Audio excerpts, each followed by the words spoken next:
Hello, I'm Michelle Schulte, the Gallery Director at the Anna Switzer Center for Visual Arts at Pensacola State College in Florida.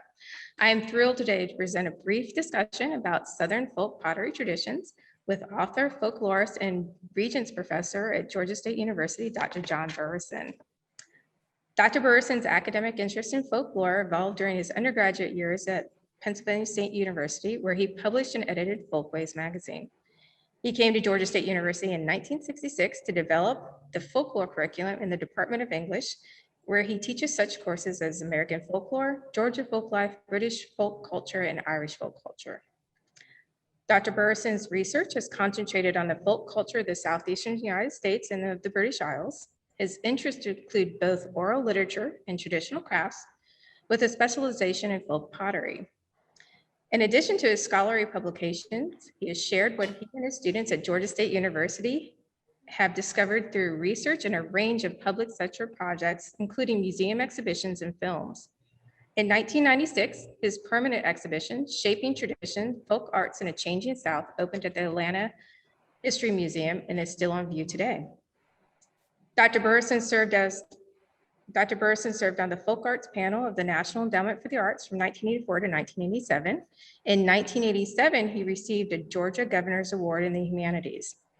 He has worked as a consultant for the Smithsonian Institution and has lectured at the Library of Congress, the Ulster Folk Museum in Northern Ireland, the Johannes Gutenberg University in Mainz, Germany, and Peking University in Beijing, China.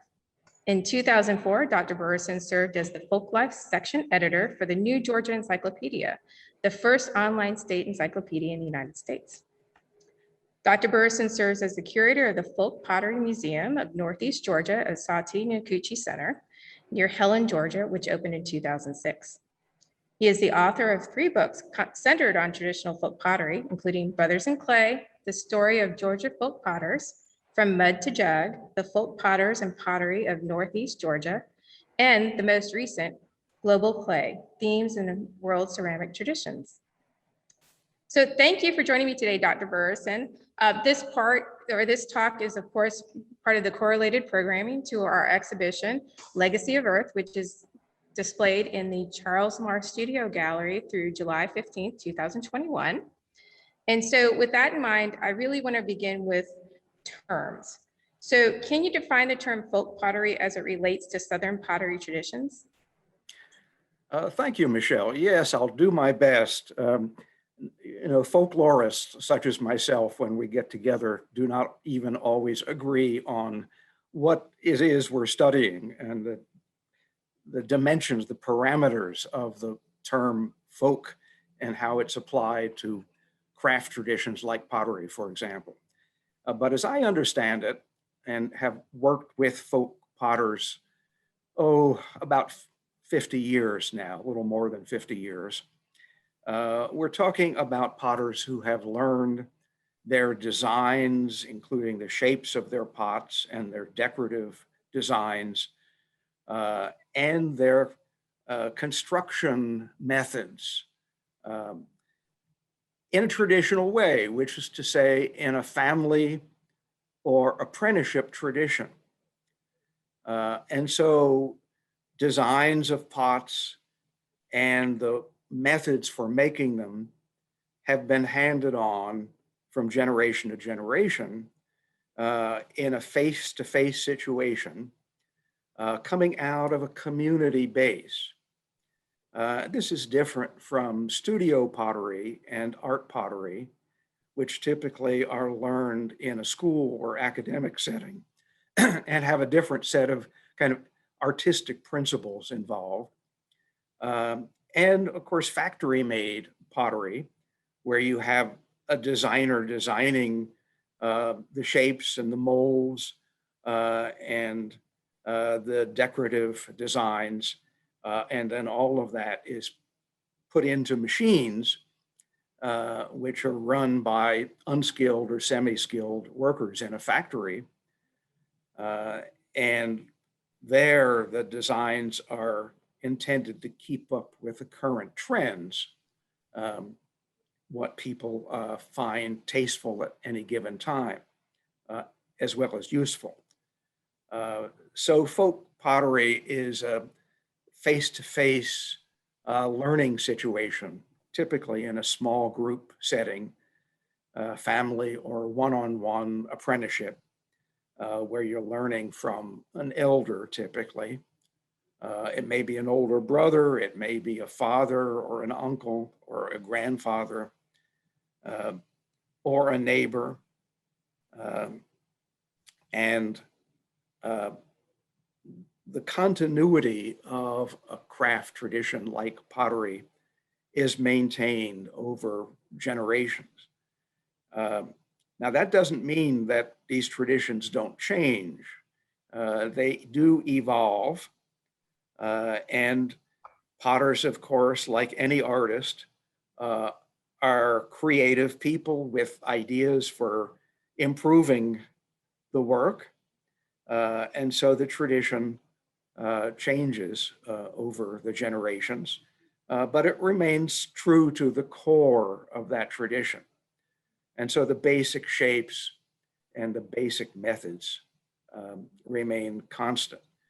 I say that, but a lot of the potters I know who in a previous generation dug their own clay locally and used a foot-powered treadle wheel as their potter's wheel, and used glazes that were manufactured by themselves out of materials available on hand, like sand and clay and wood ashes. Those have changed, and some potters still dig their own clay, some of the folk potters I know, but others, if they dig their own clay, they use power machinery to do it rather than a shovel. And they may buy pre-processed clay, although actually most of the folk potters I know still use locally dug clay, even if they don't dig it themselves. And they may use a potter's wheel that is electric powered rather than one operated by the foot.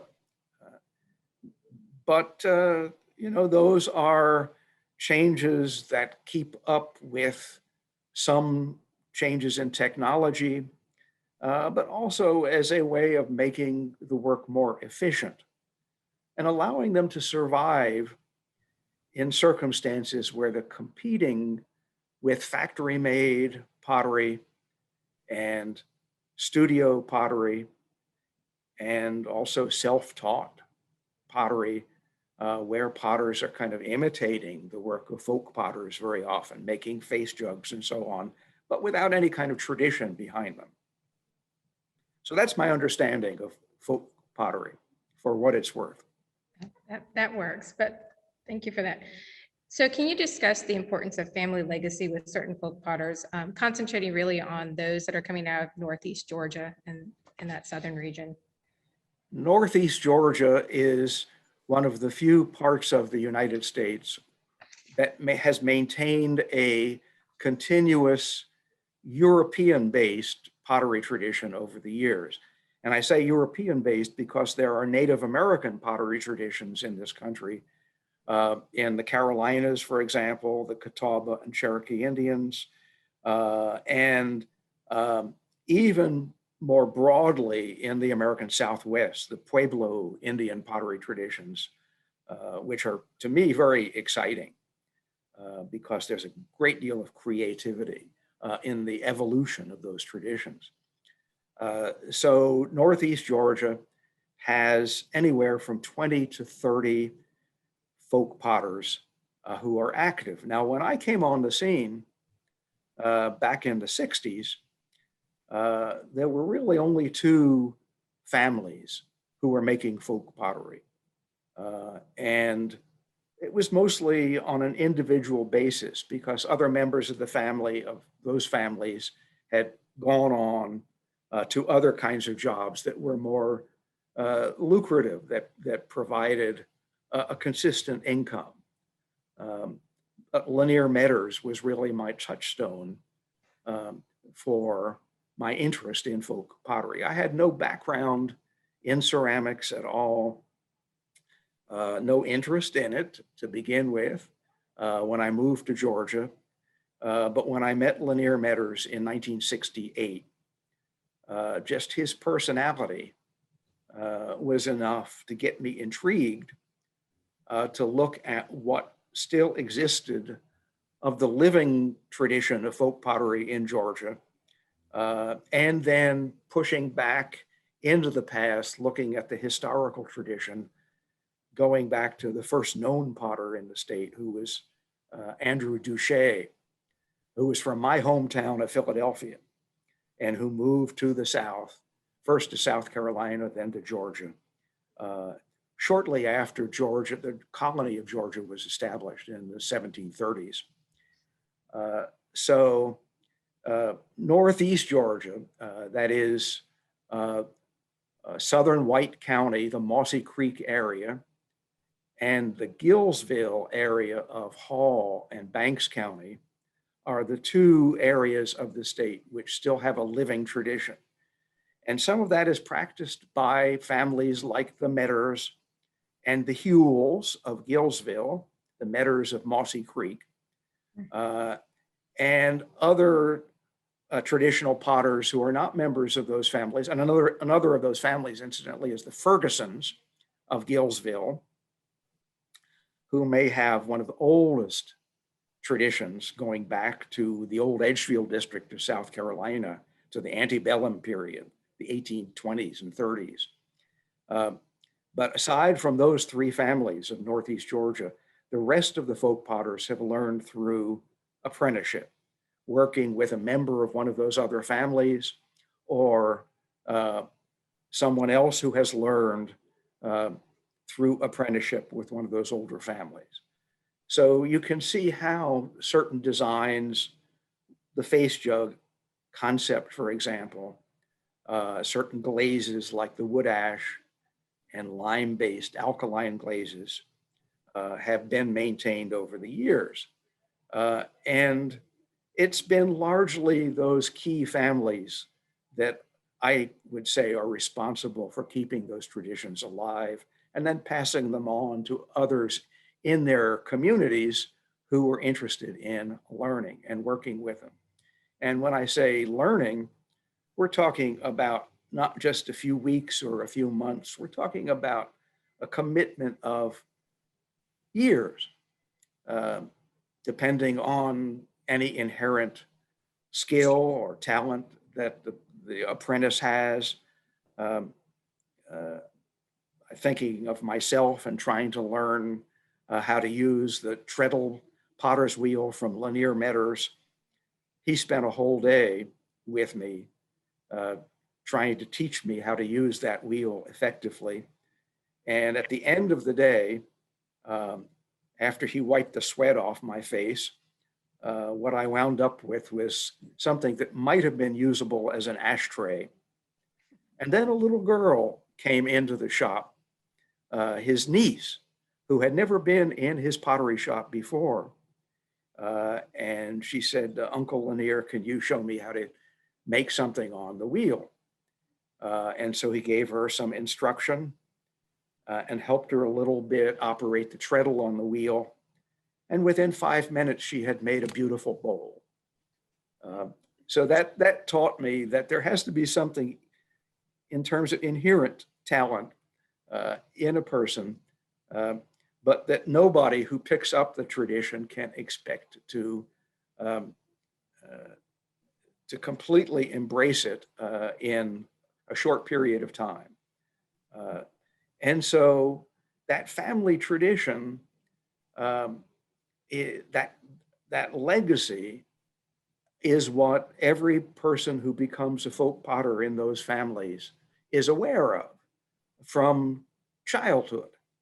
And whether they become a potter or not in that tradition, they understand how important that tradition is to the family. Important in terms of their self-image in the community and beyond the community, and in terms of their economic livelihood, because this is the way these potters make a living. It's not a hobby. It can be a part-time way of making a living, along with farming or some other job. But it has to be taken very seriously as a way of putting food on the table. And that's what Lanier Metters told me when I first met him. He said, people think of this as an art form now, but in fact, it was the way we put food on our family table. Mhm. That's really interesting. So can we touch a little bit more on how the region in which the potters live and work have a direct effect on their artwork or on their production? Well, one obvious answer to that question is the availability of good clay, right? Mhm. So the pioneer potters who moved into Northeast Georgia were farmers. Yes, they were looking for good farmland in the Piedmont area of the state primarily, but they were also, if they were carrying with them a pottery tradition from North Carolina or South Carolina, they were looking for good clay. And the kind of clay they were looking for by the early 19th century was stoneware clay, which you don't find everywhere. Good quality stoneware clay that when it's fired produces a product that is hard as stone and holds up in the kind of rough usage of a churn or a storage jar or a whiskey jug that you would expect in rural America. So a clay source is one of the key factors, but it's not the only factor. Another factor is if you're going to become a folk potter in this region, you learn it, again, as I've already said, from somebody in your family or some neighbor in an apprenticeship situation. Beyond that, there is a regional pottery tradition that emphasizes stoneware with an alkaline glaze, that is a wood ash or lime-based glaze that is prepared as a solution that is then applied to the pot before firing. When it dries, the pots are put in the kiln, which incidentally is pronounced the English way with a silent N as kill, and then typically wood fired. And some of the folk potters today are still using wood fuel in their kilns. And that raises the temperature of the firing ultimately after many hours to about 2,300 degrees Fahrenheit. And that alkaline glaze then melts and turns either green or brown, depending on the firing conditions. And so the atmosphere of the kiln actually affects the color of the finished product, the glaze. And there is clay in that glaze along with wood ashes or lime and a silica source like sand or powdered quartz. And the iron in the clay that's added to the glaze reacts to either a reduction atmosphere with a lot of carbon smoke building up in the kiln, and that's what turns the glaze green, or an oxidizing atmosphere where there's a free flow of oxygen through the kiln, which causes the glaze to turn tan or brown. So even the firing conditions can affect what the glaze comes out looking like. So that glaze is a uniquely Southern folk pottery glaze in the United States. You don't find it up north where salt was used for glazing stoneware, and later a clay slip glaze called Albany slip from New York State was used. So these alkaline stoneware glazes are found only in the Carolinas, Georgia, and then that tradition carried west through out of Georgia into Alabama, Mississippi, and finally Texas, mainly Eastern Texas, which was settled by people moving west out of the South, the Southeast. And so one of the big mysteries of studying Southern folk pottery is where those alkaline glazes came from, because they're unique in the United States, but did they have some origin elsewhere? And the answer is yes. They were used in China and the Far East generally, going back to before the time of Christ, and they're still being used in China, Japan, Korea, Southeast Asia.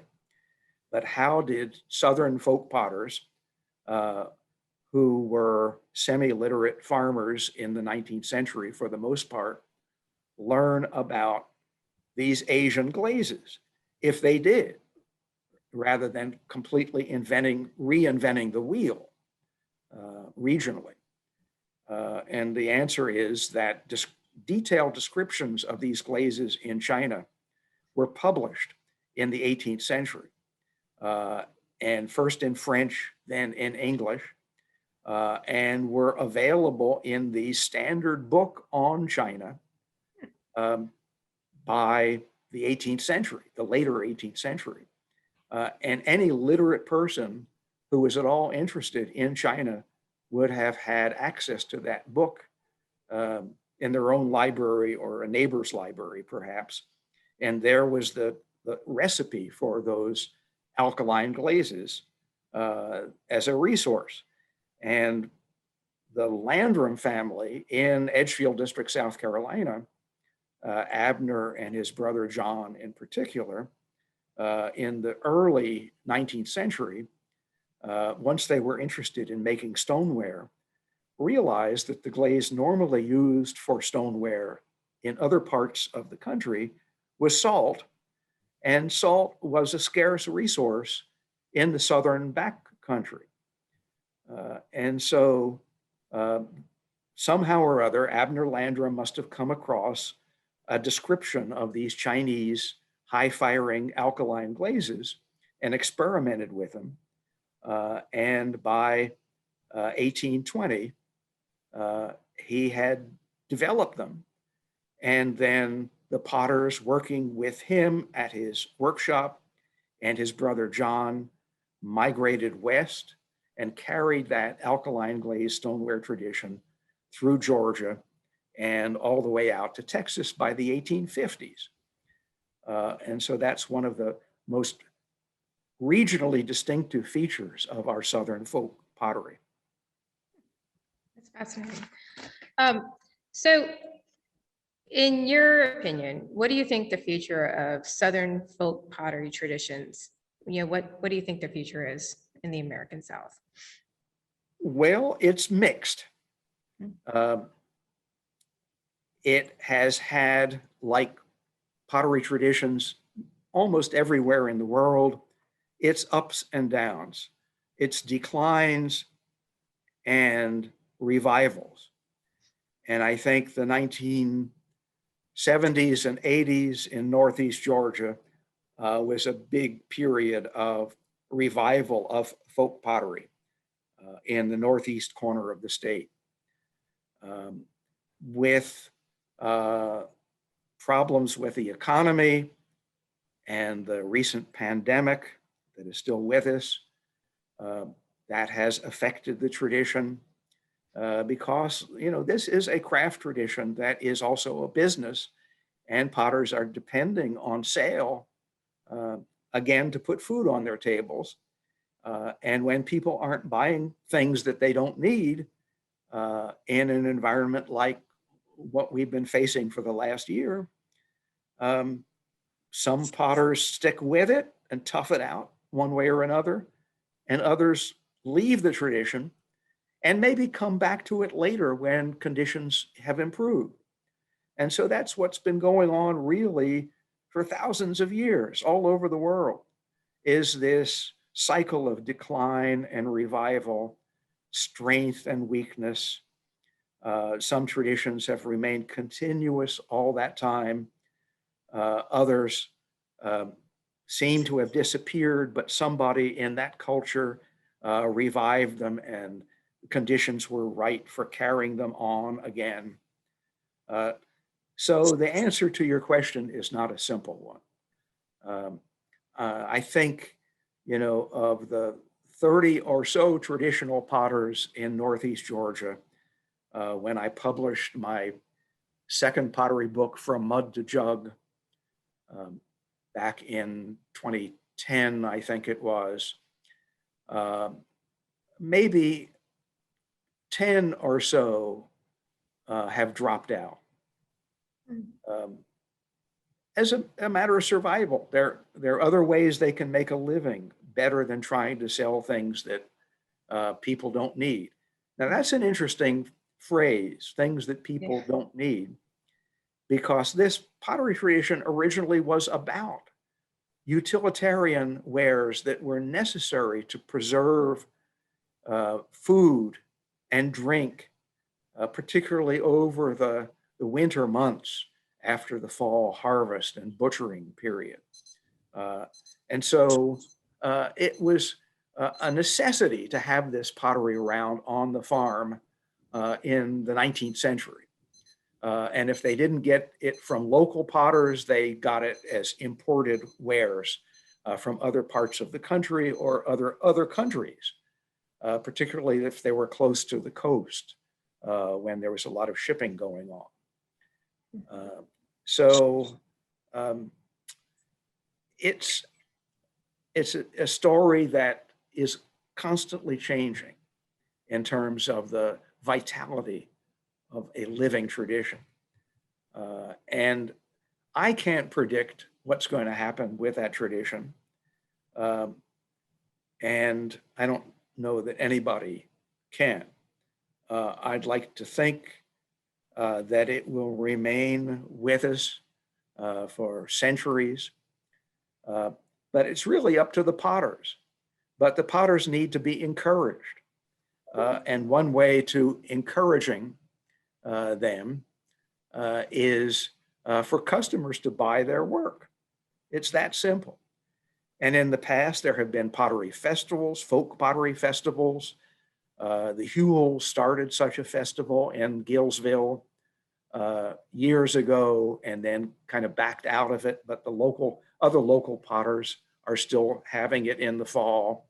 And there are one or two other such festivals in Georgia and in other states as well, in North Carolina, for example, which is the other southern state with a vital living tradition in several different pottery centers, like Seagrove in the center of the state and the Catawba Valley further west. Alabama, that pottery tradition is almost gone, with the exception of the Brown family, Jerry Brown's surviving family after he died a couple of years ago. And there is no folk pottery. Well, I won't say there's no folk pottery still being made in Texas because there is a Marshall pottery that makes this white glazed, Bristol glazed stoneware that people are still using for making wine and so on. That Marshall pottery is still in business. That's pretty much the only place I can think of in Texas carrying on anything like a folk pottery tradition.